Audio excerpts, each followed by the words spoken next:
Welcome back. I knew you'd be there. I knew you just wouldn't turn away from Curtis Woodhouse, BEM, the British Empire Medal in the New Year's Honours List for services to both football and boxing. We pretty well covered the football side of his career in part one. We badly need to get into the boxing. And we have James Gregg joining us as well. I'm glad to say, Happy New Year, James. Let's hope you've got more to talk about, in 2021? Well, yeah, I know. It's just the last few months have been a little bit pointless, really, like a spare part. But yeah, it's very frustrating. There was a really good spell, wasn't it? Just kind of September, October time, when fans were allowed into those sort of non-league games locally, and we sort of went round and visited a few of them, and it was brilliant. So hopefully, if we can get some of that back, it'd be great. But at the moment, none of that. But more on that in a bit. Okay, Curtis. Coming on to the boxing side, former British champion, of course, a wonderful achievement, having been mocked and derided and people coming and sort of poking fun at you and not believing you. So you've emerged with two great nicknames, the Driffield Destroyer and the Troll Hunter. Do you like those two? And which of the two do you like the best? I would prefer the Driffield Destroyer. Yeah, the Troll Hunter one, I just kind of want to move away from that episode of my life, because the worst thing that ever happened to me really was going to chase that troll, because now I get every troll on the planet wanting their 5 minutes of fame. So, yeah, I kind of wish that never happened. Okay, so hey? It was quite fun, though. Well, it was very much part of your fun. And I think a lot of us, some of us have suffered a lot less than you, but I think everybody who suffered in any way was going, get in there, and you never broke any laws either, did you? Because you never did anything to him. So there we go. I didn't do anything to him, luckily for him. But yeah, I just think in this day and age, people have got a little bit too comfortable typing things on a keyboard that they wouldn't say in front of someone's face. So I just kind of wanted to meet him in person and see what he had to say, but we never got that far. Like I said, fortunately for Jimmy Brown Pants. You remember his name, though, don't you? You've got it written down in that book. Yeah. All right. Okay. The Driffield Destroyer, then. Something perhaps you couldn't have imagined when you said, well, I'm going to do something else. And it wasn't definitely boxing that you were going to turn to from football. It was just something that you could excel at. And I think the street boxing, you'd have thought might have come naturally. Yeah, I mean, listen, it's something that I've always fought through necessity, really, as a young age. I don't know if you know anything about my background, but my dad was born in 1956. My dad's actual name on his birth certificate is Bernardo's Chufik Woodhouse, because he was taken in by Bernardo's. He was adopted by them. His mum came over from Jamaica, got pregnant, and then went back to Jamaica and left him and his twin brother at Bernardo's. So my dad's actual name is Bernardo's Chufik Woodhouse. He was born in 1956 in the north of England. He was brought up in Bridlington and then moved to Driffield. And my Uncle Carson and my dad were the only two black people for miles and miles and miles. And then obviously I was born in 1980. And people weren't as tolerant as what they were these days. My next door neighbor but one had a black Labrador called the N-word. So that word was touted around like every day on our estate, and that's what we got called literally every single day. And I spent a lot of my childhood running home crying because people were picking on me. Like I said, I'm 5'6" now, so I've never been big. I've always been tiny, nothing on me, so I wouldn't say get bullied, that's not the right word, but I used to get punched and beaten up quite a lot as a young kid. And out of necessity, the more times you fight, the better you get at it. And I was literally having to defend myself every day, all day, every day, really. And because I was good at football, we used to play Wembley, and I was brought up in a place called Northfield Crescent. And at the time, like every kid, there used to be 20 of us at least playing, and I was the youngest there. The only person younger than me was my brother, really. But I was the youngest for about 3 or 4 years, but I was always the best player. So they used to kick lumps out of me. And then after I've won, I used to have to sprint down to my house, which was down this cut, as fast as I could before they'd catch me. sometimes they caught me, sometimes they didn't.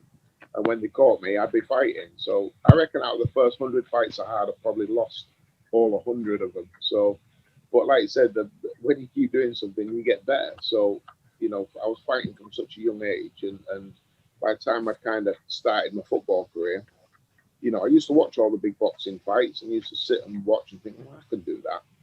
And then didn't realize really what the difference between fighting and boxing was until probably the first week of my professional boxing career. And I realized, oh my God, I am way, way off what I thought I was here. So yeah, I wouldn't say it was a natural thing. You know, I'm not a naturally aggressive person, really, believe it or not. But yeah, just necessity, really. Fighting just to, it was either you defend yourself or you get beat up for the rest of your life. So that was kind of where I was at. At least in the ring, competition in the ring, there is a weight division. So that evens the odds a little bit. Whereas out on the street, you say you're 5'6", the odds were stacked against you most of the time in that environment, I'm guessing. Yeah, definitely. But I was always faster than everyone. So I always say the best form of defense is to run away as fast as you can. And I always had that in the locker because I was always faster than these guys. So like I said, sometimes they caught me, sometimes they didn't. When they did, it didn't end too well for me. So yeah, my plan A was always to run as fast as I possibly could. Yeah, and the racism is just disgusting that existed then, and very, very sadly it exists now. And the fact that you routinely met it fills people like myself with shame and guilt that we, you know, that existed to the degree it did, and that it continues to this day. Hopefully, Yeah, it was shocking, really. It was tough growing up where we grew up because, like I said, it wasn't very multicultural at all. You know, and kids can be really mean. And like I said, our next door neighbor, but one had a black Labrador called the N word, and that was just a normal word on our estate, you know, and it was never, you know, it wasn't so much the people that were calling you it was when you got called it and then everybody else laughing. That used to really sting a little bit. So yeah, you know, but it was harder for my dad's generation, you know, that no doubt about that. You know, I've got pictures of my dad's because my dad was adopted by my nana, who's a white woman, and my grandpa. So they had all outrageous things spray painted on their house, you know, racial abuse. So yeah, it was shocking for my dad's family, really. And just a funny story when my dad met my mum. Obviously, my mum's white, and my dad used to be a big Leeds United fan. So on one of the first dates, my dad took my mum to watch Leeds United, and after 10 minutes, my mum stood up and said, "I'm not staying here listening to this, Bernard. I'm going. This is disgusting. I don't know how you do it." And my dad was like, "What are you on about?" Said, all the crowd calling your name, said it's disgusting. And he said, "They're not talking to me. They're talking to the referee." They were singing the "Who's the beep beep in the black?" And my mum, because she'd been that used to people giving my dad racial abuse, so all the crowd was singing at my dad, but they were actually giving the referee sticks. So it was, yeah, that was one of their first dates. But my mum says all the time, you know, everywhere dad went as a young kid, that the abuse he got was unbelievable. But my dad was a scrapper. You know, my dad and my uncle Carson would always fight at the drop of a hat. Yeah, so that was their way of getting through it, really. So something must have rubbed off on me.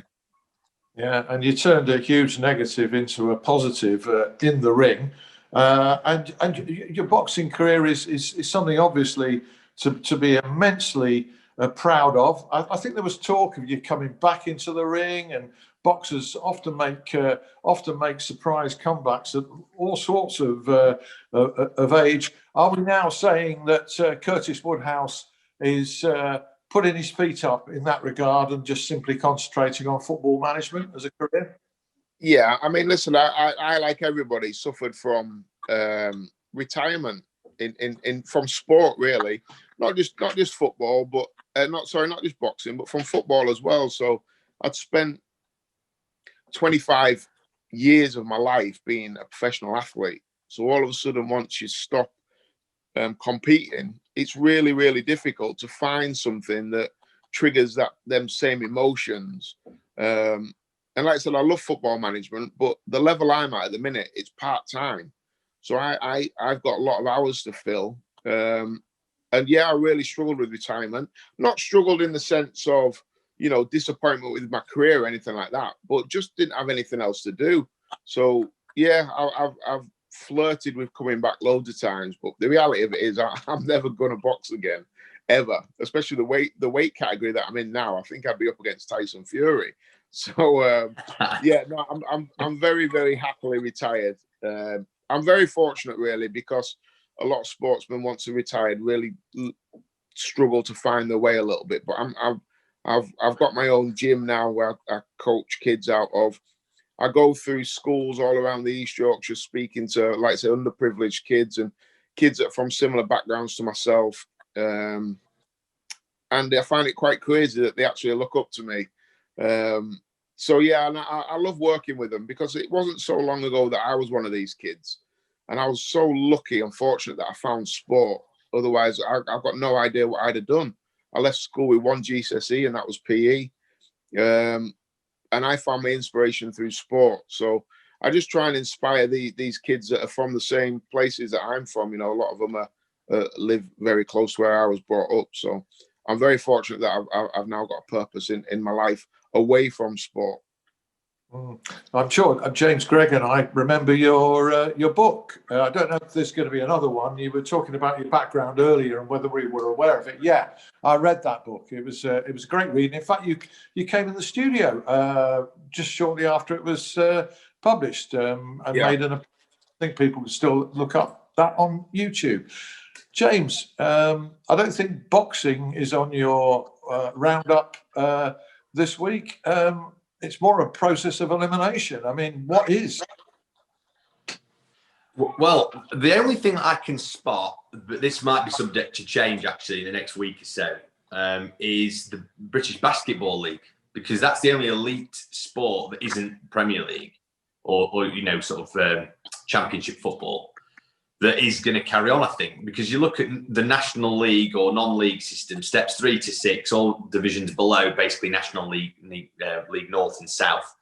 That's all off. Tiers 3 to 7 of the women's football pyramids. That's everything below the Women's Championship, where Sheffield United women are in. The Women's FA Cup as well. That's because the elite sides, basically the Championship and Super League sides, they don't come until the 4th round. Then you've got your regional National League system, feeder leagues, your Barclays Women's Super League, Academy League, all the talent clubs, all indoor and outdoor youth and adult grassroots football. That's including under 18s as well. All off. So that's pretty bleak reading. And not only that, there's swimming pools, shut, golf courses, shut, tennis courses, shut, bowling alleys, dance studios, riding arenas at riding centres, climbing walls and climbing centres, all closed as well. So as far as I can see, it's only the British Basketball League that's going to be carrying on, unless it's elite football. So Sheffield United, Sheffield Wednesday are going to be carrying on for a little while. And the reason that is because the bubble system's been so effective, I think, hasn't it? We've seen it sort of throughout the end of last year with the cricket and the boxing. Eddie Hearn and his matchroom team put on some good fights, and that it's worked well. So I think that's why it's continuing. Obviously, there's money there to keep testing regularly as well. So so it's pretty bleak reading, to be honest. That, and I mean, I don't know about you, Curtis, but I kind of do wonder a little bit about people's, talk. There's a lot of talk about mental health and whether you agree or not with that. But it is right, though. You just spoke about it. If you're getting up and you go to a boxing gym every day and it's your sense of purpose, it's a big loss for people, that particularly for 6 weeks.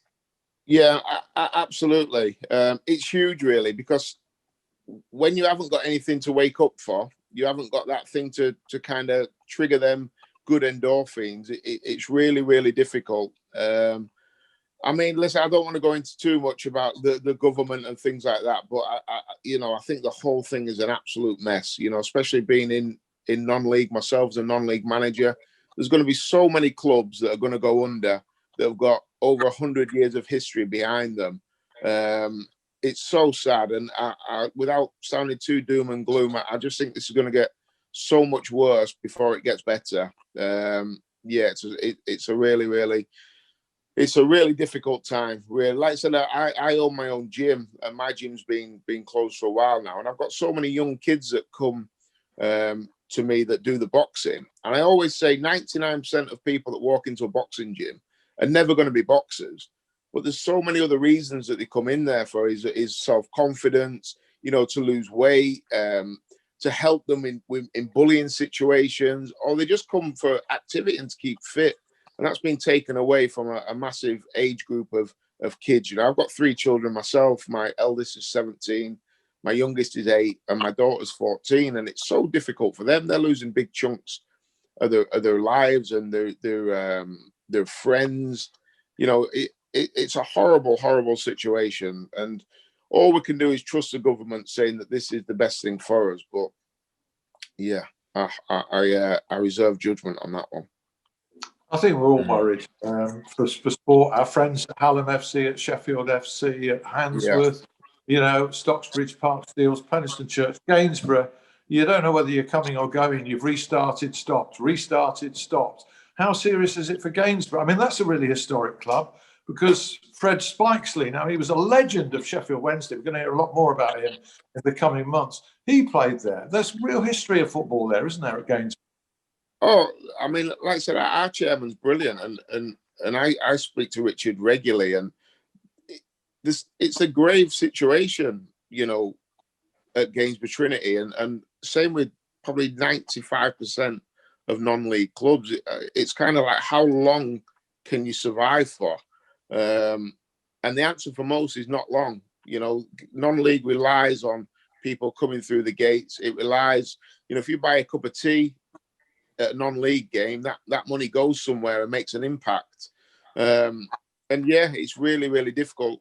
Fortunately, we haven't got loads of players on contract because our budget was drastically reduced at the start of the season, you know, kind of thinking that this might happen. So luckily, Richard has done the right thing and secured the future of the football club. But yeah, I mean, it's we're all in a real difficult period. So yeah, I think once we get back to normality, people have to really get behind non-league, which they have done anyway. And like you said, I watch Premier League football as much as everybody else, and it's not real football anymore, is it? You go and watch a non-league game, people can still tackle. You can have a beer with each other after. You can give the manager a bit of banter. They're normally stood like a metre behind.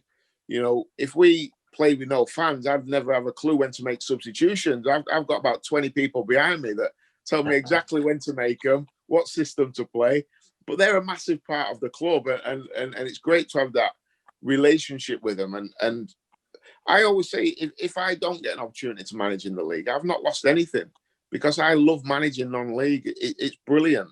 You know, once you move into the league and say you get into the Premier League, you've got the riches of the money and things like that. But the football won't be any better than it is in non-league, and the relationships you build up in non-league are fantastic. I love it. So, like I said, that's why I'm in no rush to go anywhere. I love being the Gainsborough Trinity manager, and I'm very, very fortunate to have that job. But so just to answer your question quickly, is yeah, the club's in financial trouble, like every non-league club. Yeah, they can't be anything but. Tell me, when you're watching Premier League football on TV, unreal though it is, the one reality of the game that we hardly even talk about now, and it's become tragically commonplace, is we expect players to cheat. We expect them to roll around when they haven't been contacted. We expect them to try to get opponents sent off. Does that embarrass you? Yeah, and you never see it in non-league football because they just get laughed at. You know, it does seem to be a thing of the higher you go, the more people dive. That just kind of comes with the territory. And I think it's because the higher you go, the bigger business it is. You know, football is huge business, £1 billion industry, you know, and people will beg, steal, borrow, and cheat to win. That's just how it is. And that's not football. That's like every sport. You know, that's why performance enhancing drugs are coming in so many sports, because the rewards of winning, financial rewards, are so high. It's the same with football. It's just kind of the way the game's gone at that level. But like I said, there's no diving going on at our level, because they just get laughed off the pitch. Yeah, and I can attest that as a regular attender of non-league football, how much I enjoy it. James and I are promising to meet up for a beer at a game this year. Goodness knows when. It'd be nice to meet up for a beer anywhere at the moment. Absolutely. I've always said that's the thing that Chris Wilder needs the most, has needed the most, and possibly his players as well. Just get out there and have a night out. You can't do it. You can't do it. Yeah. Well, my mum's been a landlady in a pub in Driffield for 19 years, and she's not been back to work since the first lockdown. That pub's not reopened, and that's right. The pub's been in Driffield. It used to be called the Old Falcon. It's been in Driffield for before the old king died. It's been there forever. Yeah, my mum's been there 19 years and not been back for since the first lockdown. So I think and things like that happening all over the country. You know, places, pubs, restaurants that have been, you know, in the heart of the community for years and years are just not going to reopen. You know, and it's going to be disastrous. Well, maybe later this year you can put a word in high places. You know, if things haven't improved by then, eh? It depends how much China my family nicks off the Queen first before I start getting any favours. Great stuff. Everybody comes back. I'm told everybody comes back from the palace with a souvenir, as long as it's only one, eh? Yeah. As long as it's only one. Look, mate, thank you so much. It's been great to chat to you, James Craig, as ever, for your contribution, which I'm sure will expand as the year goes on. At least I'm hoping so. We're all expanding in a way during this lockdown. Curtis, you were sort of saying you make the weight for a fight against Tyson Fury. Memorable quote from what's been a great hour of conversation. Congratulations again on your honour, richly deserved, and much appreciate you to join us, Curtis. And to you for watching. We hope to come back very soon with another show. Happy New Year again. Thanks for watching. Take care. Bye.